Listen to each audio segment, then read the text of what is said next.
all 6 English clubs are looking to secure their place in those all-important top 8 spots. We've got live commentary of PSG versus Newcastle on talkSPORT, and Napoli versus Chelsea on talkSPORT 2, with none other than the sensational, best ever Adrian Durham anchoring this exciting evening of Champions League football. And I am thrilled to bits to say Adrian, who I owe an apology to, because seemingly I said that he said all 6 of the 8 would qualify. I would never for a minute attempt to put words in that man's mouth. Adrian, very good morning. How many do you think will qualify? Alistair, Steve, I've been listening to the show, absolutely fantastic. That caller you had on who was praising Steve, it absolutely bang on. It's been brilliant this morning, really enjoyed it. Great, so keep up the good work. Only another 2 hours to go, Steve, so don't worry too much. I've been up since 4. Adrian, I've been up since 4 o'clock. What's all that about, by the way? I know, the breakfast show, mate. I'm going to tell you, mate, I swear, I came in here, whatever it was, usual, but a minute to 6, right? And Steve's looked at me, and I don't think he had any idea that I was sitting in the big chair. And the look in his face when he found out I was hosting was one of fear, mate. I can tell you, fear. You're in safe hands. Was it like putting Alistair in goal, do you think, for a big game? Listen, I actually think, obviously, Arsenal have already made it. Yeah. And I think Liverpool will make it as well. They're home to Karabag. I actually think the rest might have to go through the playoffs. Now, I might be wrong about Spurs, because Frankfurt are out, and Frankfurt, frankly, have been pretty awful. So I think Thomas Frank in Frankfurt could actually get something there, and enough to give them a top 8 place. But I'm actually going with form and thinking Spurs won't make it. So I only think Arsenal already there, Liverpool as well. I think the others may have to go through the playoffs, because even City, I'm at City tonight, home to Galatasaray. Galatasaray got it all to play for too. And what you said earlier is bang on. There is a vulnerability about City because they've got so many defensive injuries. Yeah. I think they'll be all right, Adrian. I would agree with you up to a point, but I think City will win tonight. But the interesting one that we spoke about earlier this morning, was a couple of interesting ones, obviously, Ed. But I'm looking at PSG Newcastle intrigues me, because looking at it, that's a winner takes all as such. Because you win it, you qualify. A draw could potentially not be enough for either of them to finish in the top 8. It's a shootout, isn't it? And it's that's why that's the live game on talkSPORT, and it's such a thriller. Newcastle's away form, and Steve, you and I were at Everton on Monday for talkSPORT, and we talked a little bit about the difference between home form and away form. And I want to throw this at you about Newcastle, because they've got so many good players, and I appreciate they lost at home at the weekend as well. So the home form is not exactly 100%.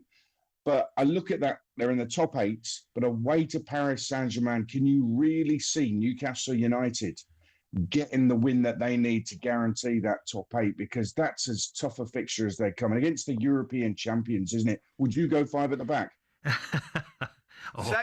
Maybe 5 at the back and 4 in front, and leave 1 up top. I did that at Newcastle for a long time. Just shows you how they've evolved over the last 4 years. You know, it's quite incredible now that they're playing Paris Saint-Germain. And let me tell you, I'm delighted for everybody connected with Newcastle. Since the takeover happened, they're in the Champions League. They're competing against the champions of Europe tonight in their own backyard. It's going to be very, very difficult, I would have to say. And I heard yesterday that they're practically getting close to full strength, the Paris Saint-Germain team. And I have to say, it probably was the best performance I've ever seen from any team in a final. Incredible. They were incredible. Absolutely in that European Cup final. So they've got it all on. But listen, this is what Newcastle have badly wanted over the years. So the supporters have wanted it, and the club have now got the financial clout to go and compete and be in the Champions League. It's all on. It's going to be a really, really difficult game, but you can never write them off. That's for sure. You know, because they've got some very, very good players. Unfortunately, I think Guimaraes is vitally important to them. Was he rested at the weekend? Because it's amazing, one player, but in the 4 years he's been there, when he's not played, Newcastle not won. So that's a credible statistic. So let's hope he's fit and Joe Linton's fit. And let's see what they can do. Ed, what about, another great game. Absolutely great game. Napoli got a bit of a going over at the weekend, obviously, but they've got everything to fight for against Chelsea. Well, I'm amazed at Napoli. They're not even in a playoff position at the moment. Yeah. So they've got it all to fight for as well. They're in that bottom 12 group of clubs. They've won only 2 of their 7, and I think we all expected Napoli to give it a right go after winning the Italian title the season before. So I have concerns about Chelsea. And again, it's something Steve and I spoke about on Monday night on talkSPORT in the build-up to the Everton game. And that's Liam Rosenior and how I think we both felt he's been unfairly treated so far, because there's been a lot of focus on how he looks, on what he says in press conferences, and really the focus should be on the football. And actually, it's not been that bad so far, the football. In fact, the results have been really good. Yeah. So I can see Chelsea. I think they've got the players to get the result they need in Naples tonight. This one's live on talkSPORT too. But in terms of like whether they are going to get that, because Napoli have got so much to fight for just to get a playoff place, I think that's going to be really intense, that one. This is like a major test. A bit like the second leg of the Carabao Cup semi-final in midweek when Chelsea go to Arsenal 3-2 down. Big tests. And these big tests are what really defines whether you become a success or not as Chelsea manager. So this is the number one big test for Liam Rosenior. Can he secure that top 8 place against a side that's not even in a playoff place? I think most Chelsea fans will be thinking that with the players he's got, he probably should be going there and getting the result. But let's see. Ed, what about... Arsenal haven't put a foot wrong in the tournament, to be brutally honest. In this particular tournament, they've been excellent. A little bit more pressure, I would suggest, on Liverpool to get a result. You don't see anything wrong there, do you? Well, I don't, until that press conference yesterday from Arne Slot. I mean, I was just baffled by some of the things that he said. You mentioned it earlier. You were talking about it earlier. I just think it's a really odd one.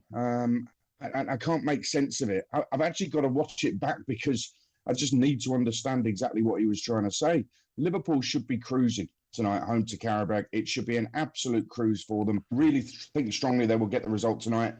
It's just what impacts Arne Slot's press conference might or might not have, not just on the players, but on the fans at Anfield this evening. I was listening to the Sports Bar last night. There were 1 or 2 calls about Arne Slot, and they're baffled by it. And I am as well. So let's see what happens, because I think there might be fallout from what he said yesterday, Arne Slot. Hey, just a quick one before I let you go. The format, are you enjoying the format?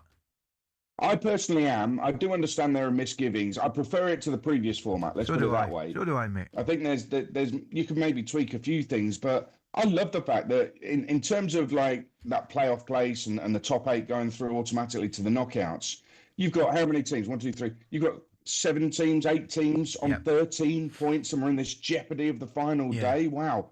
I don't think you had that before necessarily. So I think it's brilliant. They're all playing at the same time as well. I personally think it's a success. Brilliant, mate. Enjoy your football tonight. Speak to you soon. Cheers, Ali. Cheers, Steve. Take care, mate. Bye-bye, mate.